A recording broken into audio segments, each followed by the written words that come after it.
Hey everyone, it's Will, Gamer Dad, with another video for you.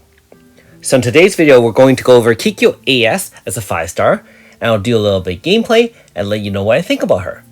But the most important question of all is she hot or not?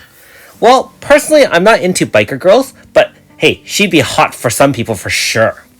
Anyways, Kikyo AS is one of the top tier win/DPS currently in the game. Her VC is defensive and offensive. Physical resistance up for her 35%, slash resistance down 35 for 1 turn. Keep in mind with VC Grasta, you'll get it for 2 turns. Now note that she has a little bit of a complicated system setup. She has almost like a lunatic effect where something called overdrive replaces her normal attack. And so if you don't activate her overdrive, essentially she'll stack 1 additional nitro stack at turn end to a maximum of 5. She starts with 3, and each nitro stack, once consumed when you activate overdrive, puts her into lunatic mode essentially, and you can have up to 5 turns of it if you stack all 5. Now if you do if it does fade the overdrive effect, because it does go down by 1 turn every turn, she will stun during the next turn until she can recover again. Now, in terms of her moveset, everything is based on speed, and so I use her 4-star Miko Whirlwind to stack speed 30% to a maximum of 3 stacks. Keep in mind, these are not diminishing returns, so it's actually 30, 60, and 90, and I would actually show you a small demonstration as I go through the video a little bit later.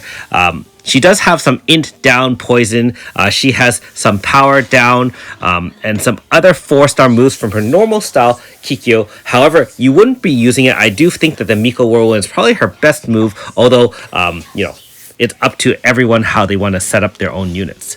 In terms of her major setup moves, these are her 5-star moves. Wheel Charge is the really good one. First of all, it does summon another self, and that's one thing about Kikyo. She can actually clone herself, and her clone does the exact same attacks as her. This also applies slash resistance 35 and increased crit damage of all party members by 35. So a very nice offensive boost and support for slash type teams. During overdrive, it doubles, so 70-70. One of the most biggest crit boosts in the game right now, 70% up for your whole team. And keep in mind that when you have this clone, another self, she's immune to attacks and immune to buffs and debuffs. Pale Rider is her main DPS. It's a win/AoE times 3. Restores 20 MP. Again, based on speed. So you really want to have 3 stacks of the Miko Whirlwind if possible. Speed-based badges. And obviously then you cast Wheel Charge, kind of like get everything going with the crit damage and slash resistance down, and just spam Pale Rider over and over again. Keep in mind that during overdrive, she can also increase her own axe weapon attack, which basically boosts her attack by up to 60%, 30%, 3 turns, stackable with diminishing returns. Okay, so you can take a look at her 5-star board here. Keep in mind that, as usual, I do have MP consumption of Grasta. However, you can definitely tailor it to use things like weak point or other things as needed. Look at her personality: Eastern, Axe, and Cat Lover. Alright, so and we can go through her Grasta. Again, pretty standard stuff. Enemy numbers, bullseye, and MP consumption. I don't have her VC Grasta, so I'm using one of these Cat Lover ones from I don't even remember where I got them. Alright, so let's take her out for a spin.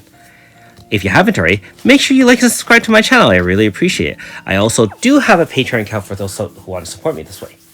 Now, at this point, I'd actually like to say that I'm not really good at Kikyo AS. I have used her just for a few days now. I actually know of another smaller YouTube channel. I'll put a link below, called Serum, and he actually really likes Kikyo AS, has done a lot of videos about her capabilities, and if you want to learn a little bit more about Kikyo AS beyond my basic training, take a look at his channel and check it out. Has some pretty cool boss fights.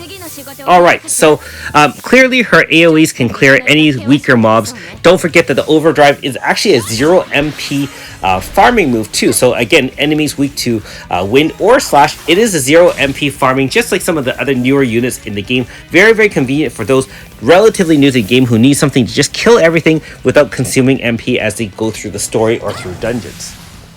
Now note that if I stacked only 1 Miko Whirlwind, you saw 100,000 damage, 100 odd damage for the overdrive. And I mean Pale Rider.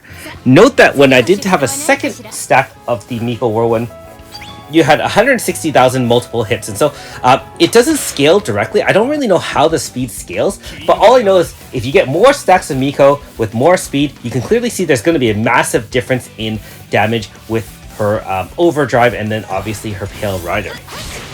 Alright, so in this example, we're going to hit someone weak to wind, and obviously I'm not using any zone, but I just want to kind of show her. Don't forget that she does a ton of hits, and if you use units with many hits against the enemy, note that she can maintain the bar just as well as any of them, because back in the day before zones, you relied on multi-hits against weakness in order to boost the bar. Keep in mind that each hit against weakness, I believe, boosts the bar 3.5%, and so if you get at least 3 hits, it will be better than during an zone, where a zone hit, as if successful, is 7.5%. So keep that in mind if you are building different strategies with someone like Kikyo AS. You can definitely use her within zone, and she plays very well in both slash zone, obviously helping with those slash teams with the slash resistance down, crit damage up. Not to mention, you've probably seen an earlier video with my Alter Suzette, where AS Kikyo is extremely awesome in wind type team comps as well. So yeah, I'm actually very happy to have finally side graded AS Kikyo to my roster. Keep in mind, she's about 5 months old now, but she doesn't look like there's any signs of slowing down. If you look at the roadmap in terms of Japan releases, I don't think there's any other wind slash DPS that's coming out that's going to be comparable, at least anytime soon, that we can see. Alright, so clearly she does a ton of that. Oh, one other thing I forgot to mention about Overdrive, it gives her 50 speed as well. So when you activate Overdrive, it's going to boost her and make her faster and make her stronger, and all her moves do more and more damage too. But sometimes you actually want to hold back on the Overdrive until later on in battles, especially against multi-stage battles such as the boss rush. So in this case, we're taking on the IDA one, which is the electric mystery, and so you really want to make sure that you kind of get used to the different stages or waves and decide when to activate Overdrive, and make sure you have, if you're using AFs or anything to set up, make sure you have max stacks of Miko Whirlwind, and if you need boosts to your team, make sure you cast a wheel charge as well. It's not as effective without Overdrive, 35-35 only. However, you still give a crit boost to your whole team. So in this example, we obviously did a wave 1 very easily, 1 turn AF with a preemptive wind zone from Alter Suzette. Note that I have not activated Overdrive yet. She is still off, and note that when she got hit, her clone disappeared, so her clone took the hit for her, which allows her for doing some cheese strats as well. If you do have a clone, she won't take any damage, so keep that in mind in your strategies. Also, one interesting thing about her clone, she can still buff her own speed with Miko Whirlwind, even though it does say you're not really supposed to be able to buff or debuff her. So not really sure if that's a existing bug or anything like that, but I've always noticed even with her normal style, you can actually boost her speed still with Miko Whirlwind. I think it's her own self boost she's allowed to, but no one else can apply speed to her. Alright, so at this point I have activated Overdrive. I really need the extra damage against this particular wave in terms of the enemy putting a 90% barrier and reducing our damage, but keep in mind that as long as you waited for max stacks, you have up to 5 turns of the boosted overdrived Kikyo AS, and she could just shred the competition. Keep in mind that she will most likely be fastest on your team once she activates overdrive and all those stacks of Miko Whirlwind, and so you'll have to plan your attacks accordingly, because she will not be first unless you're using preempted, such as a true manifested Suzette's demonic thrust to set pain, in which case that's really perfect there, right? So one shot shredded through all the mobs, and then at the end of the day, it is just a matter of whether or not we want to finish it off with 1 hit, or in the case of this one, I did need all 4 hits with my team to kind of clear it out. Again, Wind is one of those teams where you can play around and have some big shenanigans. Remember, you have things like end of turn attacks from both AS Shannon, AS Victor outside AF, that Wind type slash AoE. You also have the newest singing unit AS Mysteria, which is an end of turn wind attack in its arsenal. So you can actually really have some really fun things to do with your wind team in combination with the top powered wind DPS such as Kikyo AS. All right, so pretty standard stuff. You can use an axe user to kind of carry the Grasta for her. And if you want a cat lover, then you just have to look up personalities associated with that. All right, in our final example, this is much older boss rush. This is the trial to fix the time distortion. I would arguably say this stage 4 was probably one of the easier ones out there. The enemies here are all weak to slash. Now, you don't actually get to see the full effect of AS Kikyo because of the HP stoppers and so on and so forth. But however, did you notice that the enemy put power and int debuff on the entire party? Note that Kikyo had her clone up. Do you see? There are no debuffs on her from Undyne. And so that is a really unique trait that she has. So if you're fighting enemies that actually are doing a dual debuff or multiple debuffs without a hit, then she'll actually maintain her clone while avoiding those debuffs. And if it hits her while doing a debuff, it'll just remove the clone anyways, right? So very, very awesome that way in that sense. Again, a reminder that when you're activating AF, you do want to really stack those 3 Miko Whirlwinds and a wheel charge, especially if you are activating Overdrive. Again, with longer fights, you have the time when you want to best use Overdrive because, you know, you can only store a max of 5 turns. Now, the good thing about this one versus, say, traditional Lunatic type units is that some units can actually cast Lunatic twice. In this case, for her, she does stun for that one turn that she ran out of Nitro charges when her Overdrive fades. However, it's not that it's the end of the world. If you still keep on fighting the battle, she'll start gaining Nitro stacks one at a time again on her own. And so, you know, not that you really want to have longer fights, but she can definitely do that. One other thing I'll say about this fight, obviously, you can use free comps for this, and I would say that you don't necessarily need Kikyo AS for it. It's more like me just kind of playing around with different team comps, and again, relatively new to my roster, so I do apologize for the clunky mechanics that I'm demonstrating, but it's just like, hopefully it gives you some ideas, at least to spark your interest and maybe your imagination and how to best use her.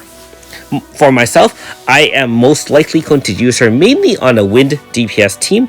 I think that Slash honestly could use her, but you already have so many powerful Slash users, and many of them are free. Look at Kid, for example. You have Crest, although these are very top tier kind of Slash units. I mean, you have obviously Surge, for example, they do the dual zone and so on and so forth. So free units definitely don't have a shortage of great Slash users. And so, I mean, if you're wondering, oh, do you need an AS Kikyo? I would say no, not necessarily. It's just that depending on how much overkill you really want to do, then that would be something you can think about. But if you're talking purely to add a Slash unit to your team, as good as she is, you can definitely use other freer Slash units and so on and so forth. All right, so again, you can clearly see I have if you look, I have now activated Overdrive. You have that unique kind of purple one with the almost like a glowing, it's like almost like a Super Saiyan kind of symbol. I don't know if that makes sense or not. You can kind of see the person and it's almost like charging up himself or herself. And so you can see that as a symbol of Overdrive in effect. And if you're not sure, you can always press status and see where you're at in terms of number of turns. I didn't do that for the sake of the video, but you can definitely use that. One other great thing about AS Kikyo, if you plan it properly, is she can definitely help you punch through HP stoppers, and in combination with other high-powered DPS, you can punch through multiple HP stopper on one turn. The most notable example of why you would want to do that is against things like the twins, where they have 3 HP stoppers. Each of them have a different phase or a different wave. And in the case of the twins, which I didn't demonstrate because it's a much older fight, all the debuffs stay on the enemy. So you can one turn AF, for example. The twins will break a zone, and then you use each of your Slash or Wind type DPS to one shot through each of the different HP stoppers, thereby ending the fight in only 2 turns, as opposed to my initial attempt to beat the twins, which was with no shared Grasta. I took a much longer 13 or 15-minute fight, and it was a very difficult fight as opposed to now where we have so many different options to kill. Okay, so the fight's over. Ogre Zenon is done. And, Kikyo is definitely not necessarily the MVP, although still shares that role with her in terms of helping to push through HP stoppers. So, hopefully this video gives you an idea that as many units are extremely powerful, they can always be kind of replaced, or you can find workarounds around many of the fights. You don't always have to have the latest and greatest. And in the case of Kikyo, like I said, she's a little bit older, but certainly not any less powerful at this moment anyways. Okay, Aldo is 255, so has 4 Grasta slots. And finally, Crest can carry some Grasta for Aldo, making things a little bit easier for this fight. In conclusion, AS Kikyo is a very nice add. I'm very happy to have paid 5 treatises and some chance to side grade her. I'm looking forward to playing around with her more as I need content that can beat, if I need a team that can beat Wind or Slash, I think I'll be thinking of her first. Alright, thanks for watching. We'll see you next time.